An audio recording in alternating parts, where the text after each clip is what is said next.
Yeah, so hello everybody. I just wanted to make a very quick video to talk to you guys about the coronavirus. I know there's a lot of news out there, so just so nobody needs to be scared or whatever. So the main thing is, as I said, wash your hands, right? Wash your hands, wash your hands, wash your hands, and try to stay away from very crowded places. But I wanted to talk to you guys about some medications because there are two big symptoms that you can have with the coronavirus, right? You have the coughing and you have the fever, and these are things that you can manage on your own so that your situation does not get to a point where it's critical, right? You can manage cough, you can manage fever by yourself. You don't need to go to a hospital for those two. The first one I will talk about is the cough. So for people that are able to go to a pharmacy, if you're able to go to a pharmacy, ask the pharmacist you want to buy dextromethorphan. Dextromethorphan. It comes in different brand names. You might have it under Robert Tussin DM. Stores like, CVS and other Rite Aid, they might have their own brand name. So the main generic there is dextromethorphan. That's a cough suppressant over the counter. So if you can go into any pharmacy and you ask for this particular ingredient, this particular drug, they should be able to show you where to buy it. Usually it comes in a liquid that you drink. I have a sample here from Walgreens. That's my company that I work for. We have Warflu, we have this, but the main ingredient is the dextromethorphan. That's what suppresses cough.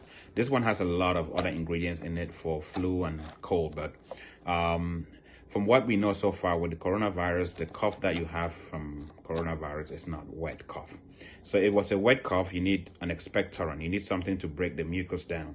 And in that case, you need like a mucus relief, which would be the ingredient that you find in what is called Mucinex.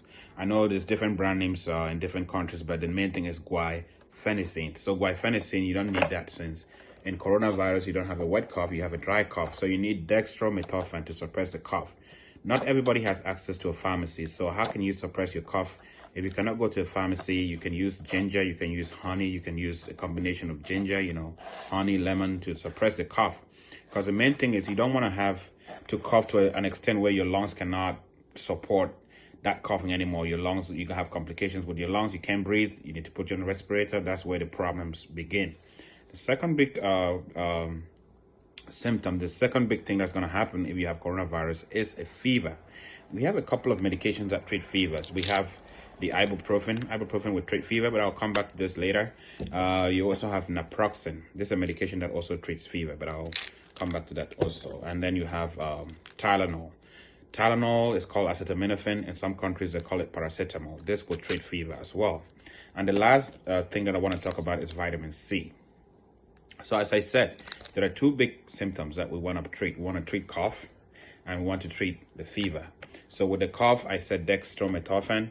If you don't have that, you can use honey, you can use lemon, you can use anything that will suppress cough. You want to suppress the cough.